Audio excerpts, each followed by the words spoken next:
a Sidelines Live production. I'm your host, Lauren Meadows of GatorBaitMedia.com with the best shoe game in the Gator media. And I hate to say, I told you so.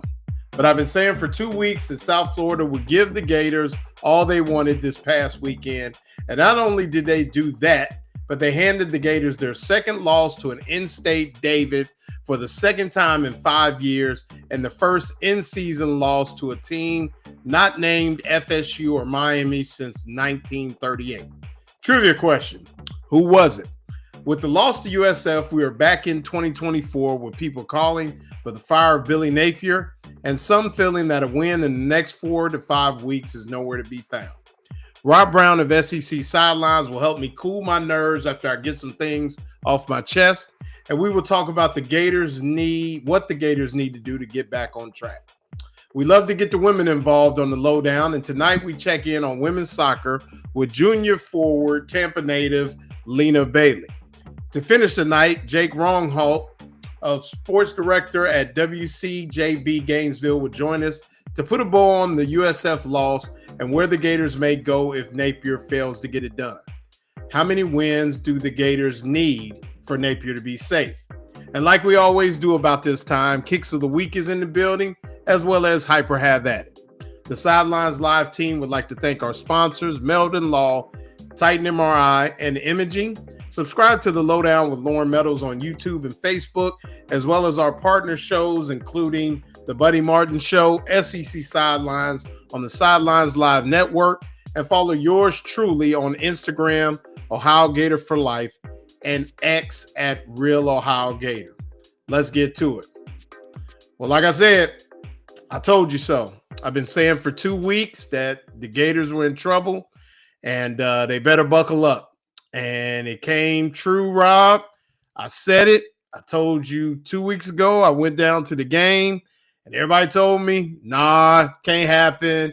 Too good up front, all those things. And I'm not saying that I thought that the Gators would lose to USF, but I knew, and it wasn't a trap game. It was a game against a good football team with a great scheme and the type of quarterback that has always given the Gators fits under Napier. And here we are. And now we're back in 2024. Seems like we were doing the Buddy Martin show and your show. And now we're looking at, okay, who's going to be the next coach in what I'm starting to call the dark ages of Florida football. And, you know, here we are. And I'm gonna talk about a few things because I've listened to your show for a couple of days, listening to our friend Shane Matthews, listen to Buddy. We'll be on Buddy's show. Thursday night, I'll be on there with Ben Troop and, and Franz Beard and Buddy. But here we are. I will say, number one, what is Billy Napier's buyout? Because $27 billion, I think, okay. Something like that. Somebody help me out. Dan Bond, get on it. He's our crack researcher. Well, and I'm only saying because if it was 60 or 70, I think he'd be safe. But what I'm really angry because I don't like to be wrong, but I'll sure as hell admit it when I am. I took South Florida to cover, but the Gators to win 38-24. You and I talked about that last week. Yes, sir. What the problem, and trust me, I've become an authority on bad football as an Auburn guy. You know, the last 4 years, it's been the great potato famine. First time, it's when you see bad football, you know it. And basically, zebras don't change their stripes, just their watering holes. If a team's bad in the first game, it surfaces in game 2 and game 3. What made me take South Florida in the points, but I thought Florida would win, was Florida gave up 11 tackles for loss against Long Island T. That I don't care who you're playing. Yeah, CW Post cereal. Yeah. That's the problem. And then, but Lauren, and I know from talking with you and Brendan, and Buddy and Franz, and Ben, and everybody on the show, basically everybody that covers Gator football, Gator sports, is on the show. I watch these press conferences, and I see Edgar Thompson. Edgar was on Chuck Oliver today. He was on SEC Network this morning. Yeah, he was everywhere. Everybody comes to eat. But I saw things happening in the game Saturday that happened in 22, 23, and 24. I have nothing personal against Billy Napier, but dadgummit, the offensive line, when you give up 11 tackles for loss, I don't care who's on the field. You don't do it against an inferior team. You go out there and you just wipe the field with them. Mm-hmm. Okay? They did. Now, South Florida, you can't say Alex Golich isn't a good coach. But I'm with you. It's like, man, you want to believe in this team, in this staff, but they can't get it right. Yeah. This is year 4. I mean, it's like, when you're a kid, you forget your lunch the first week or two, your parents can take it. Then those schools have that rule. I'm sorry, your kid's not eating today. You won't forget your lunch again. Well, and here's the thing, and I want to address a few things because a lot of people have been addressing them. So I'm gonna kind of go down the list if you'll bear with me, and I think we'll get to them. Just give me some grace here because I've been listening to everybody. I've been wanting to get some things off my chest. My boy David Aronoff called me, and we were going at it a little bit about some things. But I want to talk about first Brendan Beck, the spitting incident. Now, I am not of the opinion as a former coach, a former player. From what I understand, he's a great young man who made a really bad decision. And it looks bad. But that was not the reason that USF. People want him kicked off the team because if he'd have spit in that guy's face and it was 40-0 UF, they would have been upset, but it wouldn't have been as big a deal. And I don't think anybody would have been calling for him to be put off the team. Now, I would run him. I'd run him to death. I'd try to make him throw up right there in the middle of Ben Hill Griffin Stadium, running steps, things like that. And I may even suspend him for a game or two. But to kick the young man off, take his ability to earn a degree, things like that. I mean, I don't even know, can they take his NIL money? But I think people are being a little bit tough. And I asked somebody, I guess you've never made a mistake. I guess you didn't do something that you got caught doing or whatever. And somebody even said, well, he was trying to be like Jalen Carter. Jalen Carter ain't got nothing to do with him spitting in that guy's face. He just lost his cool, forgot where he was in the moment. And yes, it gave him 15 yards, but it shouldn't have been that. It should have been that, it shouldn't have been that close. Like Dan Tressler says, run steps, suspending. That's it. Everybody else go on with it. Staffu. Yeah. Now, that's where I'm gonna leave it at that. I think that everybody needs to just give a man some grace. Take the time after the game, go around the corner a little bit there in Ben Hill Griffin, where all the players are. Get to know the young man. You might find out that it's just a good kid that made a mistake. The play calling. You remember we had James DiVirgilio on the show, yes. Rob, and we talked a little bit today, and I watched his show, the Gator Nation football podcast, where he does a great job of breaking down some things. And he's right. Not only were there some bad play calls, but bad play designs. I mean, running into fronts that you just shouldn't run certain plays. And I mean, they had a 3rd and 4 on the next, not the drive before, the next to last drive, where I think they ran an inside zone right into a bear front. The guard gets whipped, and it goes for a loss. I mean, it's unbelievable some of the plays they were running. And James does a great job of breaking down not only the route combinations, but the fact that there were plays to be had. And it's like Lagway is regressing. The footwork is bad. The timing is bad. And if that's the case, and people want to say, okay, he needs time. He missed spring, missed fall. I get that. But everybody was talking about Lagway like he was the second coming of a Tim Tebow, a Cam Newton. And if he is that good, and I'm not saying he's not, he should be able to overcome some of that stuff. And when you're throwing a deep ball with both feet parallel, you and I both know kinetics, physics, that ain't the way you throw the football. And I don't care how rusty you are. Every quarterback does the drill where you slide, you move, you reset your feet, you step up, and it's not good right now. And all of that points to Napier not only being the play caller, but also being somebody who talks to his quarterbacks. I asked him, I said, does DJ Lagway have the ability to check out of plays, get in and out of plays, get you in the right running play? And his answer was, I had to look at it on film. Now, he came back yesterday, and said he really didn't play that poorly. He got us into some good stuff. Someone asked if his shoulder is healthy. Here's the thing: it has nothing to do with his shoulder. His feet have nothing to do with his shoulder. His feet have nothing to do with stepping into a throw, putting air on it. If he wants to throw the RPO and throw an out route and get a little yardage, okay, maybe so. But his feet are bad. His timing is bad. He threw a lofty ball when if he puts the ball right on Hayden Hansen, it's a touchdown. They end up kicking a field goal. Certain things were dialed up and they were there.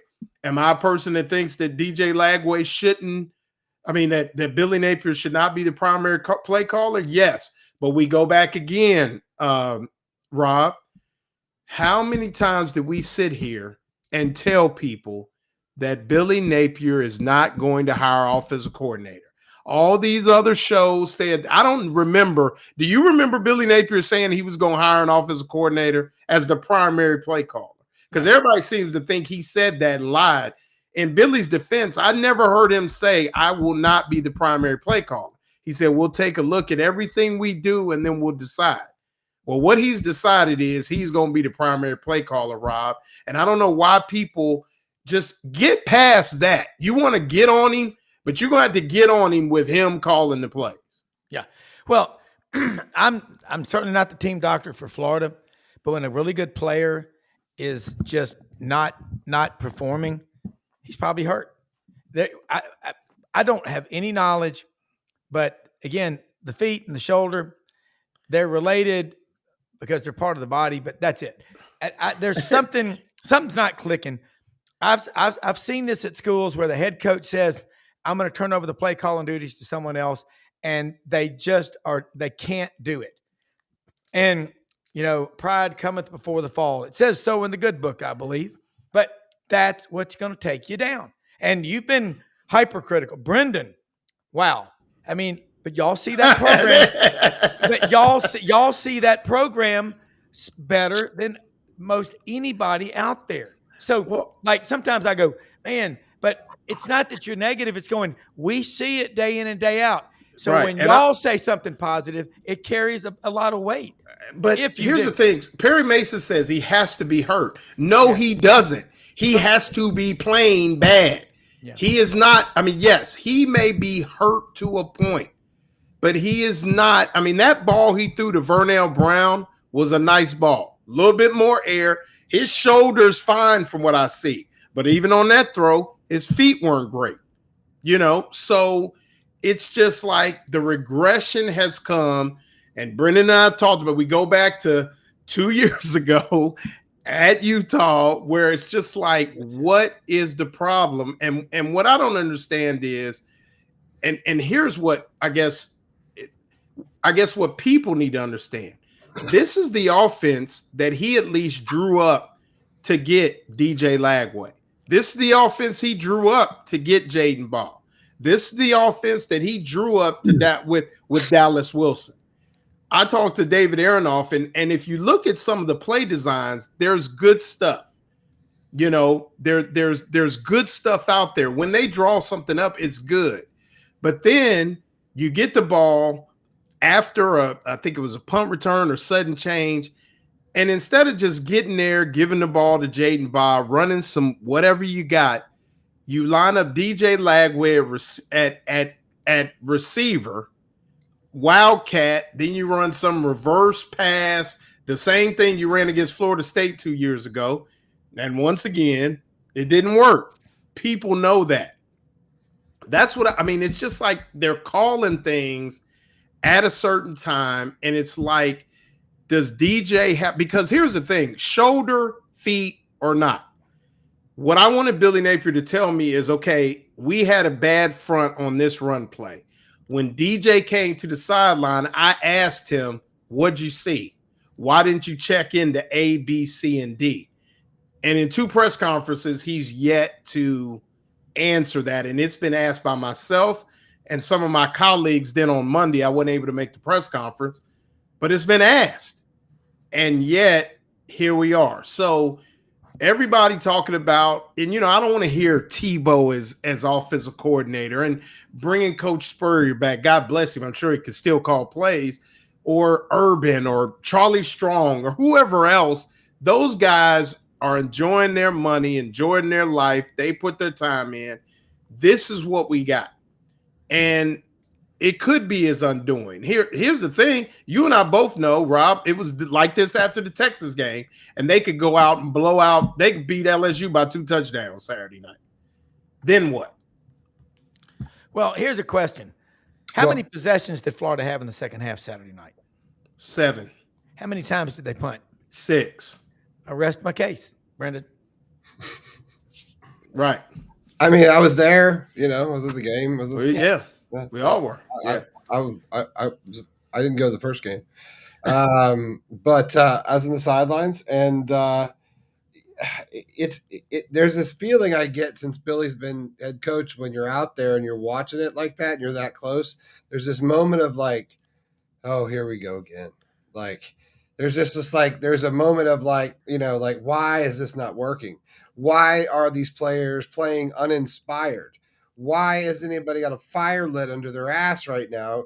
You're out here on the field. Like, it's almost like overcoaching to some degree. Like you're afraid to make a mistake. You ever been a pitcher on a mound? I used to get a pitcher. You ever been able not to throw a strike? You just can't throw a strike. Stop aiming the ball. Let the MFer go, man. Like you're holding on too tight right now, and you've got the personnel. There's no reason right now that you shouldn't be good.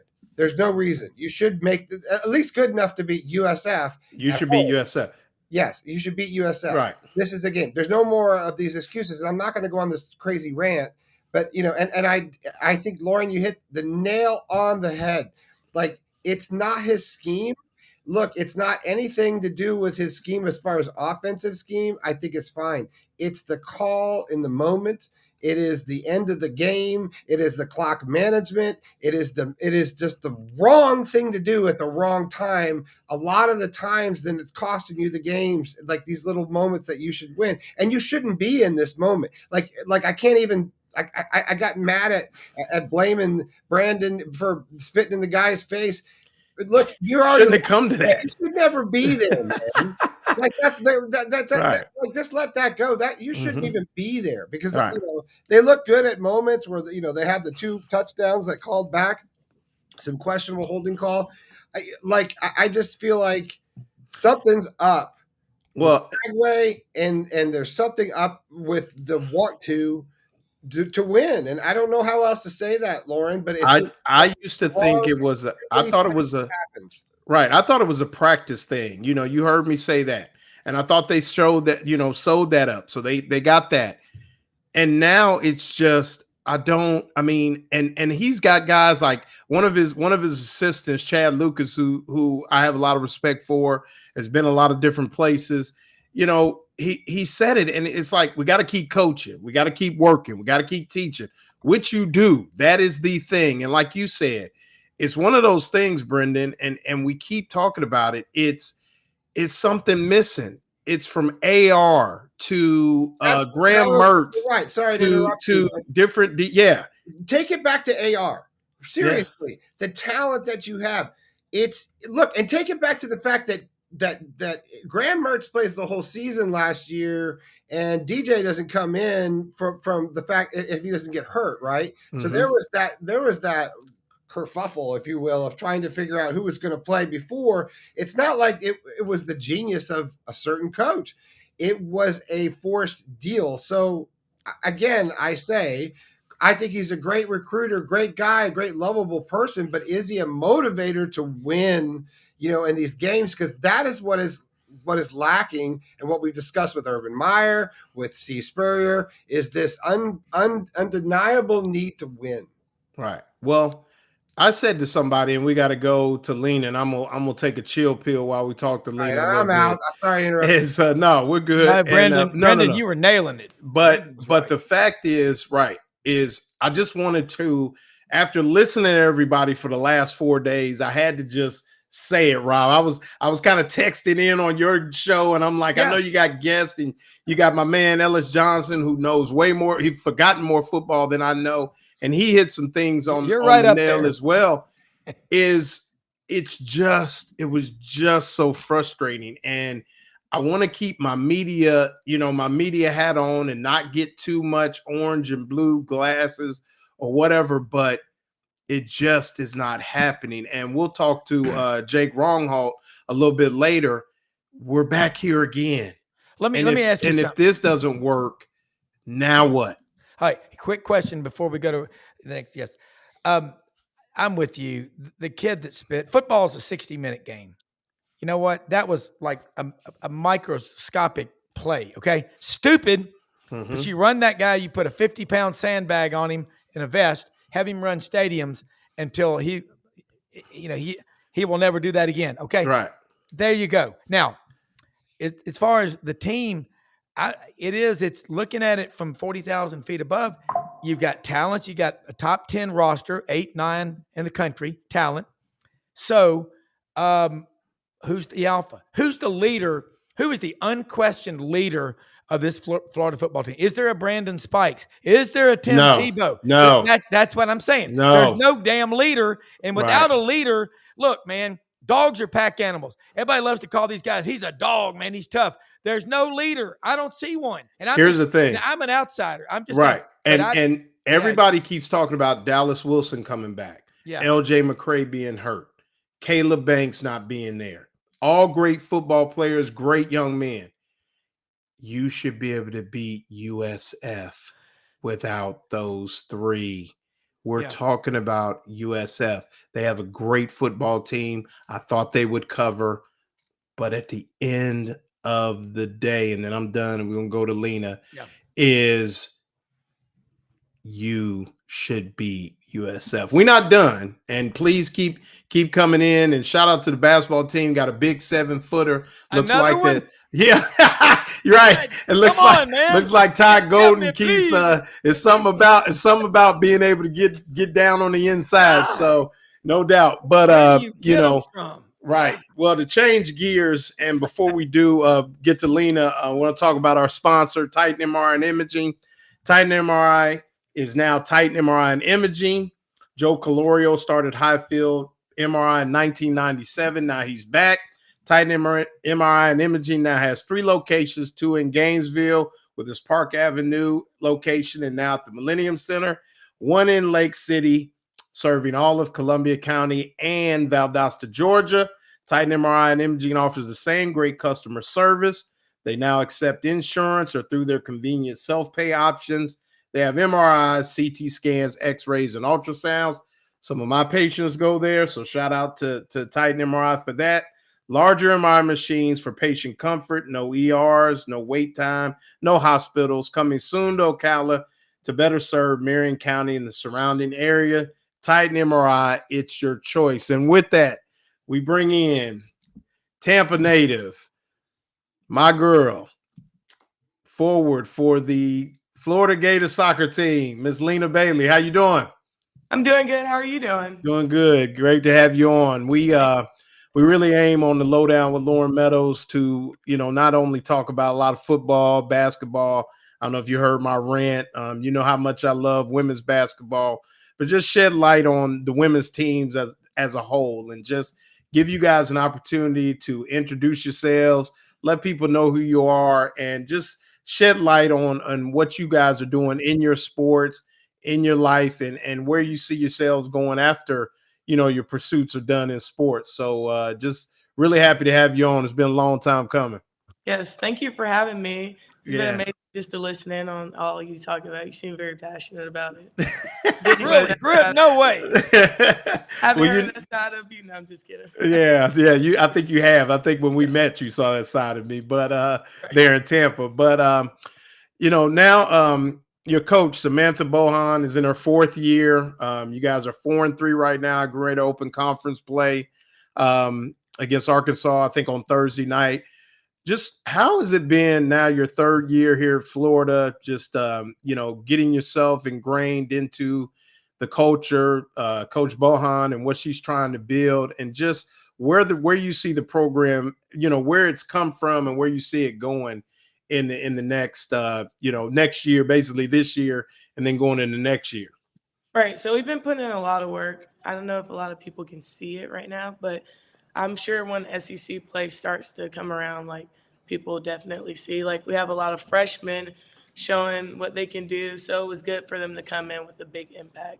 It like helped us be able to score and just I don't know, like just be able to bond quicker too. Also, since they came in quick, like a lot of freshmen came in January. I'd say so that helped also. Now, is that something that you see that in football a lot, where guys come in at the semester?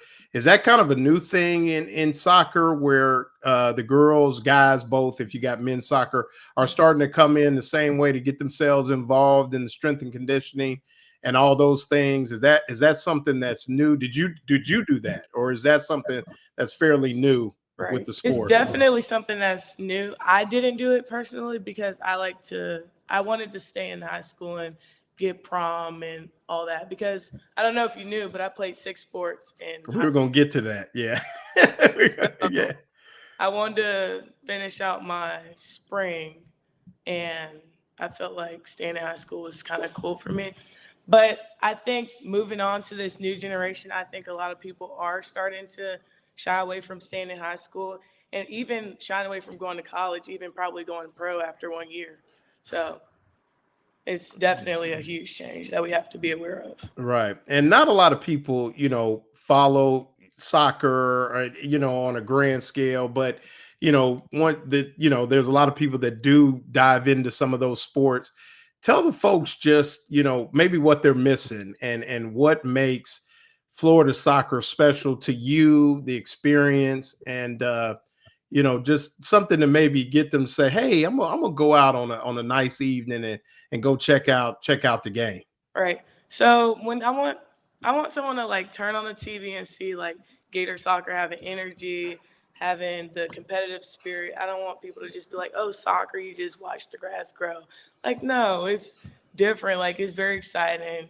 You're scoring goals, you're defending. I mean, like, I don't know. You just have to come out to the game and see it for yourself, honestly. Right. And Rob, Lena's somebody, I think when I first met her, she went up and touched the rim at a 10-foot rim in basketball. She's a pretty good triple jumper. I know you know a little bit about track, but Yeah. 6 varsity letters in high school, Rob, at Tampa Catholic. Lena, break it down for Rob, all the sports you played Yeah, and that's what I was gonna ask. and how well you did. So volleyball, I played freshman year to sophomore year, I think. And then I played flag football. I did track, soccer, obviously, soccer and basketball, which was same season. So it would be games where I have to play half of basketball and then like the other half soccer, or like vice versa. I remember one game, it was Academy of Holy Names, it's another private school. I scored 2 goals, left at halftime, and then played basketball, and I got like an amazing like snatch block that went viral. It was just a lot of work. Like 6:30, I'll have to practice basketball AM, and then right after school, go do soccer practice. So I was very busy. Well, I'd say did you swim? no, No. But I no, and I I can't swim. yeah. Stereotype, but I can't. Well, but I'm just saying, used to be in the off season and before we had strength training, football teams in the SEC, you wrestled or you swam or you did both because they thought weight training hurt your flexibility. I got 2 boys and 2 girls. So coaching girls is the easiest thing you'll ever do. Middle school, and they're completely different. Boys at that age are like herding cats. So you did track. We had track and field is your insurance policy for every sport you play. What's your favorite event in track? So I was a jumper, so I'd say triple jump. Okay. I'm long, so I get to like show my strength on Yeah. the runway. So yeah. Well, that's why you're so good of an athlete. I mean, but injury wise, did you have any big injuries? Because you played, Dr. James Andrews, who's one of the top orthopedic surgeons, I think, in the world, he comes on our show a good bit. And he said in the Super Bowl, they did a survey when Tampa Bay played Kansas City about 4 years ago. 96% of the guys on those 2 rosters played at least 3 different sports in high school. Right. So that's what they're all saying. And I mean, all these people play one sport. I think it's fantastic. I mean, and all. What year are you? I'm a junior. Okay, so what are you majoring in? I'm majoring in business, and I'm also doing sports management because So you're after gonna get it. Yeah, you're gonna I'm get a listening, degree from sir. Florida in business Yes. and sports management. There's your NIL. I mean, 'cause you'll see that on the wall in your office. You know what I'm talking about. And that I think every kid should play soccer just for the footwork and the endurance. I think it's fantastic. Yeah. I think it's fun to watch too, especially if you play it. Yeah. It gets you in shape. Right. Yeah, no doubt. And go ahead, Lena. I was saying like after I'm done playing professionally, I want to own a sports school because giving back is like really big to me. Giving back to the next generation, Yep. showing them something different. Because Yeah, soccer no, isn't the norm. It's right, becoming the norm, but it isn't. It wasn't. right.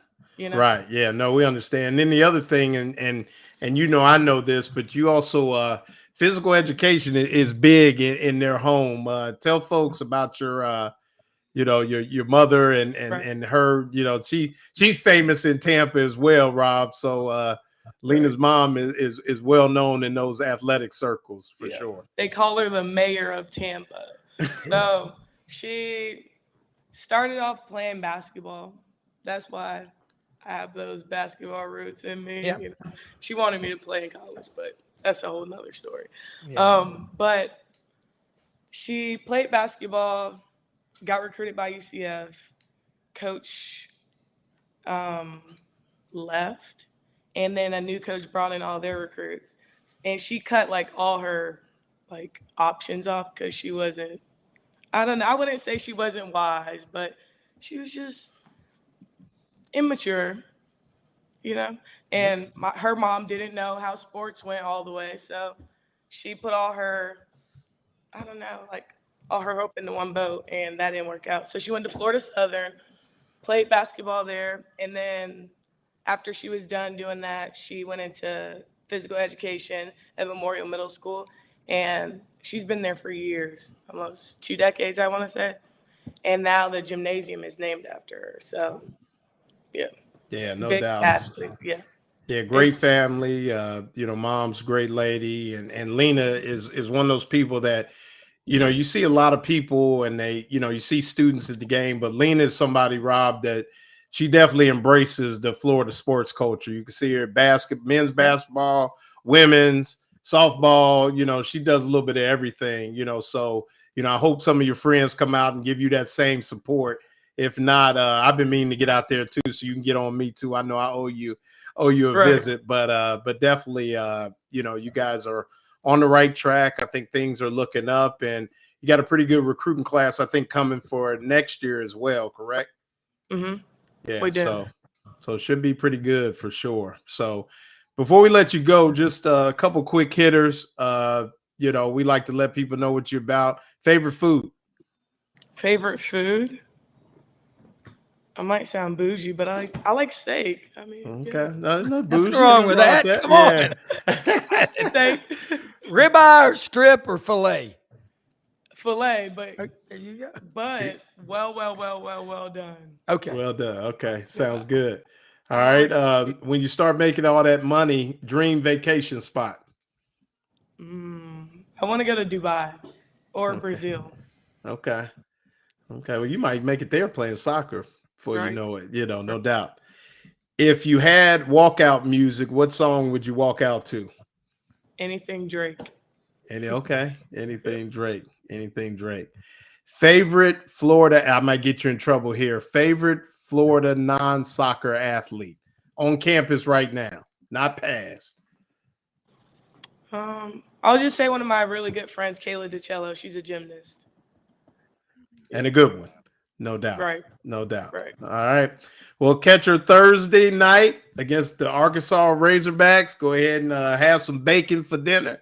And, good luck to you. And we'll be seeing you soon. Appreciate you being on for sure. Thank you. Thank you. Hey, great luck to you. And you get that degree, man. You're going to that right there is your NIL. Right. At Florida degree. I'm an Auburn grad, but I'm just telling you, Florida is a phenomenal school, and you know that. Yeah, and you got a Catholic education, so that's impressive. He's a Catholic school. I'm a product of it. Yeah. Right. So, but no, she's definitely going places, and best of luck to you, and we'll see you around for sure. Thank you. Thank you. Hey, she's sharp. I mean, Yeah, look, man. you go to Florida, you play sports, and you're going to network over there with all those other people. They're going to be running the state of Florida, and they're going to be running a lot of places around the country. So that'd be fun to watch. Oh yeah, no doubt. I mean, like I said, we continue to try to shed light on the women's sports, give them a little love, and definitely the women's soccer team, just like a lot of the other sports need your support. So I think it's free admission. So is that right, Jake? I think it's free admission to soccer at Florida. So go on, support them for sure. Women's lacrosse, all those good sports. Go on and give them some love. But with that, we bring in sports director of ABC 20, WCJB, Jake Ronho. How you doing, sir? I'm doing great. Lauren, how about you? How you doing? Man, well, I'm okay. I got some things off my chest. Are you? I'm feeling better now. But no, we talk, and a lot of times we cross paths at these pressers and practice and different things like that. And I guess my question to you is, I thought USF was good, and I want to put USF to bed. Yeah, I'm trying to bring it back to the point where this it says my internet's going south. Can you guys? Am I fluttering? You're still there. I can see you. Okay. I can see Okay. you. Am I jerky? Okay. Yeah, you are kind of free. Yeah. Okay. I think you're good. Okay, but the thing about it is can this be salvaged? Is it too early in your opinion? Is it or is it already headed downhill? I mean, I don't want to get you in trouble because I know you got to interview these guys and things like that. But in your mind, or is it is the schedule? I mean, here's the thing about it. They start winning games. The schedule is the schedule, and they can actually, salvage some things, kind of like they did last year. Or is it just, time to just and if so, where do they go? I mean, like you said, the schedule is the schedule, but I mean, I understand that, the players believe, oh, we can do what we did last year. Well, no, you can't really, because last year when you lost to Texas A&M, you weren't, you weren't given LSU, Miami, Texas A&M, and Texas. You were given Mississippi State. Then you moved on from there. You played UCF, you played Kentucky, then you played Georgia. Then you finally got into the bulk of your SEC schedule, and you were able to take down the likes of LSU and Ole Miss at that point after taking care of business against those teams. You're going right into the gauntlet on Saturday, and hopefully they show a better effort than what we saw against USF. And the one thing I got to say about USF real quick here, I just want to give a shout out because we do sports overtime. We cover a lot of high school players. Two of them were right here in this area, and that was Alvin Isaac for Hawthorne, who was the running back. And then at the same time, also Vanguard cornerback Fred Gaskin, who was a quarterback here at Vanguard and has become actually a pretty good corner for USF. So I always want to give them the credit. They deserve it. They had a better game plan, better defense, and I mean, offense was clicking when they needed to, and they got the points when they needed to, and they weren't making those mistakes like the Gators. That's the problem right now. I really do want to believe that this could be salvaged, but right now, like I said on the sports yesterday, I said that this is 1 week at a time. We don't know what is going to happen. We don't know what Billy Napier is going to be doing here because he's not giving up the plays. So, and you're going to see a lot of run pass option kind of stuff like that. Hopefully that Napier just realizes, okay, that's not working. So let's just see what we can do with the run. If the run works, great. Keep running the ball. If the pass works, keep passing the ball. But keep it simple at this point because take it 1 week at a time. We don't know what's going to happen. 10 wins, that's gone. 9 wins, 8 wins, 7 wins, 6. We don't know right now. It's a coin flip. If I gave you a coin right now and I flipped a coin, that's basically how I would pick this week's game because that USF game was painful. It was damaging. You were an 18-point favorite. You lost in front of a sold-out Swamp, and the answers just haven't felt genuine this week. I mean, I've heard it from the players. I've heard it from Coach Napier. And until I see them go into Death Valley and beat LSU, jury's out right now. Rob, you've been adamant. You had them at 10. Yeah. You've watched them now for 2 weeks. You were more than even. You had them at 10. Where you got them now? And I guess my question is, where do you have them now? And if you don't have them at 10, I'm gonna kind of ask a trick question. What number needs to be there for Napier to continue running this football program? I mean, if he falls to 7 or 6, in the buyout, if the buyout is in the low 20s or below 20, you can afford to get. I mean, you don't want to, and I'm not into firing coaches, but I like what Jake said. Jake, who's the leader on this football team? Brendan was on the sidelines. You're on the sidelines. You're going into game 3, and you have no idea who the alpha leader is. You got a bunch of betas out there. Trust me, I've watched the worst god-awful last 5 years at Auburn I've ever seen in my lifetime since, post-World War II, 46 to 50. You brought Peyton Thorne in the first year, dumbass. You brought him back twice, you're really stupid, okay? I'm sorry, the guy got benched 4 times at Michigan State. Mm-hmm. But so you look at Florida, you look at the roster, it's strong. And by the way, having worked in local news out of college, WRBL News 3 on your side in Columbus, Georgia, you got a ton of respect for what you do because you work a lot of 18 and 20-hour Saturdays. I know the drill. And I was the youngest guy in the newsroom. Tornado hit 5 o'clock Saturday morning. I got the call, Rob, get in here. I'm like, okay. So anyway, right now, I don't know how fragile that locker room is for Florida. Number 2, I don't know if they don't go and beat LSU on the road or play their ass off for a full 60, anything can happen from here on out. Because you got to start saying, woe is me. Here we go again. The psychological part, the most important 6 inches on that field is between your damn ears, okay?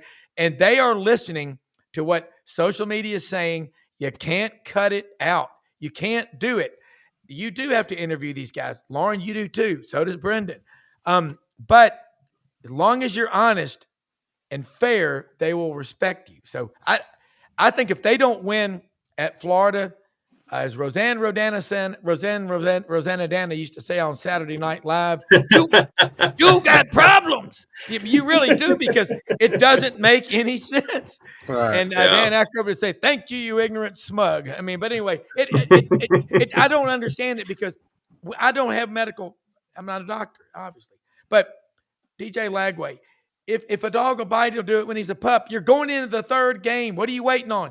Every player on the offensive line for Florida last Saturday had at least 1 penalty. And I'm with Jake. Give all the credit in the world to that team across the way in the other dressing room, South Florida. Give them the credit. I mean, they won the game. And it sucks. But you know what? Either you admit you got a problem in a room full of your peers, or you're an enabler and it's going to not change. And I think y'all know that program way more than these national guys do. Well, I mean, it's kind of sad that I'm sitting on the sidelines and I'm watching South Florida's sideline. I look over to my right and I see them fired up. They are, pumping their fists. They're ripping off their helmets when they get off the field, and they're saying, "Hey, come on, we got to make this play. We got to get first down."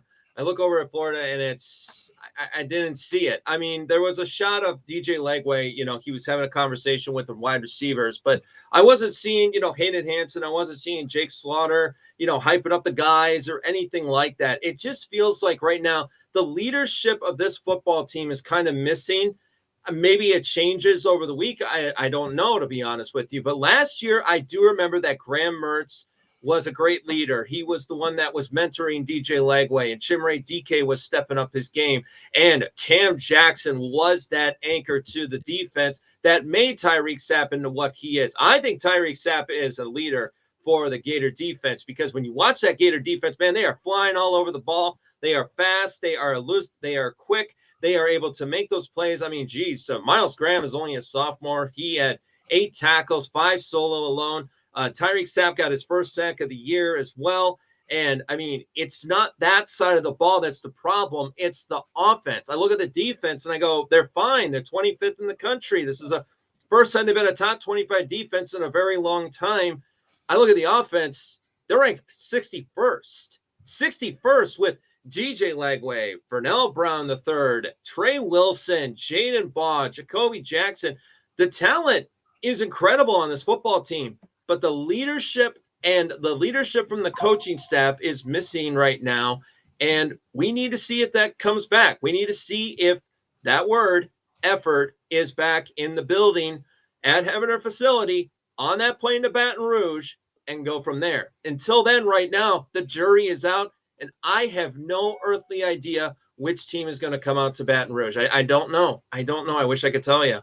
Right. Well, before we get to Baton Rouge, speaking of that trip, we have and Rob knows what time it is every week, and I get to wear my Florida stuff in the house this week. So I'll be I won't be making the trip to Baton Rouge, but the Pegasus 41 Floridas. Usually every year Nike comes out with a new Pegasus every year, but this year they didn't. So this is last year's pair, but for the next 12 weeks, we're going to show you some gear that you could wear at Florida, for the Florida games. And like I said, we're trying to get, StockX, GOAT, Flight Club. We need that sponsorship. Holla at us. How many more pairs you need to see from me? Let me know. I got them all. And that's this week's Kicks of the Week. But is there too much made of Jake, the offensive coordinator? And I guess that's what I think. There's way too much going on in the game for Billy Napier to call plays, but I'll give him credit. He, in my opinion, at the press conference Monday, and Rob, you might have heard it because it was all over the internet, he put it to bed. Shout out to my man Joe Fulford, the animal. He says he's got a pair. Yeah, I'm sure Joe does. He's got all kind of jerseys, but he put it to bed. They said, "Are you going to remain?" And he was yes, absolutely, no questions asked. Lauren, what is he supposed to say? Is he going to say that Russ Callaway is going to take over play calling? Sure. No, he's not. No, the problem is he could. Yes, but so many Gator haters out there right now that want this team to fail are realizing this, and also the ones that are hopeful.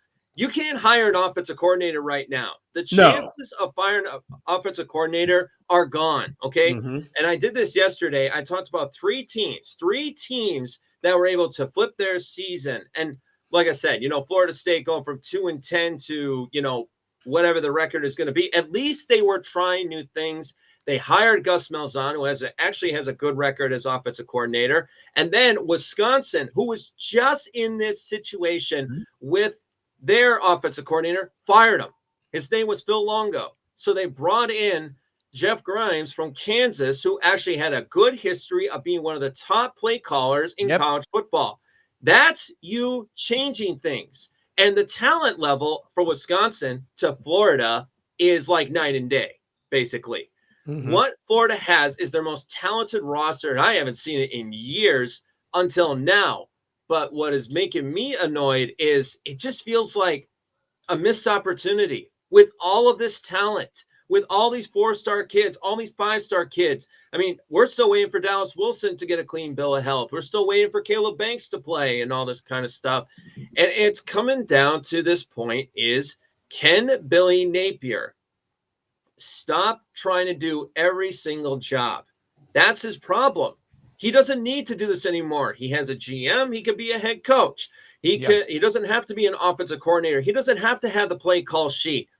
And that's the problem. Without hiring an offensive coordinator, it's basically Billy Napier, or Napier gives it to Russ Callaway, which is not going to happen. So Napier is just going to take this and do what he can with it. And I have said this too. His offensive play calling is not clever. It's not creative. It's very meat and potatoes. And that's a problem. You can't have that kind of offense when I just mentioned the guys like Gus Malzahn and Jeff Grimes and all this. This is how you get into this business. That's how you stay in this business. And if you're just saying to yourself, well, I can do this, I can do this, I can do this. How's that paid off for you? I mean, coming to last year when they won 4 in a row, they lost 5 in a row, 3 in a row. Now it felt like, okay, year 4, they're going to take off. But he never hired the offensive coordinator, and it could come back and hurt them. Or maybe the talent is strong enough to possibly be able to get over the hump and take this 1 week at a time. It's the best I can say right now. Yeah. Well, Rob, and everything Jake said is spot on. So it brings me to the point where, is this going to be, if you look at this, is this going to be his undoing? Because there have been changes. There have been several changes on defense, on the defensive side of the ball. And in a lot of ways, the defense has improved. Rob, is this is going to be his undoing? This is going to be his story? Because we don't think he bet on the wrong quarterback. It's not like he took, another quarterback instead of Lagway. Yeah. I mean, I know they were all in on the kid from Ole Miss, and he's a decent player and everything. And I'm not even sure. I mean, I know DJ Lagway's not playing, to me, great quarterback right now, regardless of the offense. But is Billy Napier maybe not giving the play calling to someone else and becoming kind of a game manager, being able to work both sides of the ball, work the refs full time? Is this is going to be his story? You're making great points. And I'll tell you what, Jeff Grimes was on the staff in 2010 at Auburn with Gus Malzahn. Jeff was the offensive line coach. Hell of a play caller, man. Hell of a coach. Hell of a recruiter. Oh, Rob, I saw it last week with Vinny Anthony II. And I mean, the Ski Kahuna kid and, doing these reverse options and all this kind of stuff. Like, there are some things I've seen in Wisconsin I haven't seen in a long time. Jeff Grimes has been able to take what has worked in the past, which is the running game, and use the wide receivers and their speed to their advantage. That's one way to create an advantage. And they may only win like 7 or 8 games, but it doesn't matter. They're trying something new. Go ahead. Yeah. Well, no, and you're spot on. So I've seen this movie before. I'm beginning to think Billy Napier is Gus Malzahn, just 10 years younger. Great coordinator. He won some games like Gus did at Arkansas State. Okay. In his one season there. But I'm beginning to see, I've seen this movie before, and I can tell you how it's going to end. Gus would say Auburn's going to get butter. I thought you spelled it with an E, but there's a U in there somewhere. Maybe there's an E. But anyway, we're going to get butter. But the man can wear the sweater vest. Some guys are great coordinators. You know what a lot of head coaches that I've talked to over the years have told me? Man, I tell you what, I miss being a coordinator. I like the money and the prestige, but damn, I don't get to coach much. It's like running a hunting club. Guess what? You don't get to do much of. You don't get to hunt much. I mean, it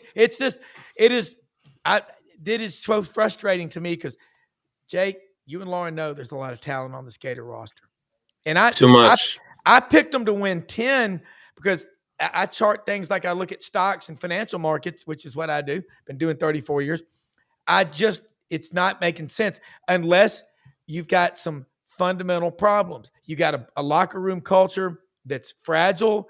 You don't have enough alphas. You got too many betas. And I'll tell you something we don't hear much about anymore. Strength training. Guys pulling sleds. And we're not hearing about the tough workouts. I think the kids have gotten soft. And it's not just Florida. It's everywhere. That's the thing. We heard about all these strength numbers, Jake. Me and Lauren were in the same room when they were talking about how much Jaden Baugh was cleaning, how much Tyree Sapp was squatting, and how many people ran faster than 25 miles per hour, whatever it was. Oh, come on. Oh, my goodness. And you were one of them.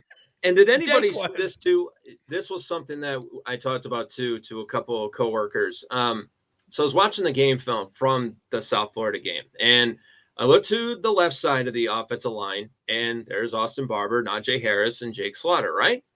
Well, Bryce Love had started the game, but Caden James was the one that ended the game.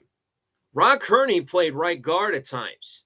So right now, the Gators are trying to mask this idea of we don't know who our offensive line is right now. We don't have the starters. Right. So they're putting in Rod Kearney, they're putting in Caden James, they're putting in Damian George at times. And it's like, this is exactly the problem you had last year, which is why you struggled so much against teams like A&M. You need to, game one, have your offensive line ready. They were supposed to. They were supposed what to. is That this? was Like, the. I'm looking, I'm Yeah. going, is that number 63? Is that number 53? Wait, what is happening here? Right. So, Well, we got to go. Yes, we're we going do. to table this. But yep. what I do want to say is we want to thank our sponsor, Meldon Law, for the support of the Gator program, the Gator Bait Media, and all of our shows. Meldon Law, proven and skilled injury lawyer since 1971. They got a great giveaway. Get on the site, sign up. It's a 3-day weekend in Jacksonville for Florida, Georgia. And if you don't think anybody wins those contests, I've won before several times. I got to give out the game ball for the Texas game last year for men's basketball. But the Meldon Law family does a great job doing a lot for the Gainesville community, particularly the Florida Gators, the only official law firm of the Florida Gators, Meldon Law. We won't back down. Jake, tell the folks where they can find you and see you. Well, I also wanted to say, too, to your sponsor, Meldon Law, they are actually our sponsor for our Scholar Athlete of the Week every Wednesday that we put at 6 o'clock. So we greatly appreciate the hard work that Meldon Law continues to put with our product here because they've done an amazing job with that. Now, to find me, you can go to Jake Rungel, WCJB on Instagram. You can find me on X. That's both sides, WCJB. I am a very fair and balanced kind of journalist. I want to be fair to the Gators. I want to be fair to the fans. So I would just want to make sure on that. So go to both sides, WCJB, or you can find me on Facebook, Jake Rongel, WCJB Sports, or you can just go to the TV20 Sports page and, just leave me a note. So. All right, Rob, who's on your show tomorrow? We got Will Gunner, Columbia, South Carolina, Vandy, South Carolina. We got Jake Wimberly, Jackson, Mississippi. Man, he does all the SEC and the college football matrix numbers. Dudley Dawson, Hogville.net. Inside Arkansas now from Fayetteville. Vince Ferrara, The Hill in Knoxville. Brendan Martin, behind the curtain, executive producer extraordinaire. We're going to love on all 16 of them, and we're going to try to solve all the world's problems in 1 hour. All right, well, I'll be sitting here Saturday. Not going to make the trip to Baton Rouge, but I'll be here getting ready to we got a sick house right now, so I'm trying to stay away from the missus. Had the queen of the queen of the lowdown with Lauren Meadows is not doing too well, but we obviously hope she gets better soon. But we'll be here getting ready for the Tigers and the Gators, and we will see you next Tuesday. As Rob loves to hear this, recording live from somewhere. Thanks for joining us on the Lowdown with Lauren Meadows. Appreciate you guys. Thank you for having us. Thank you so much.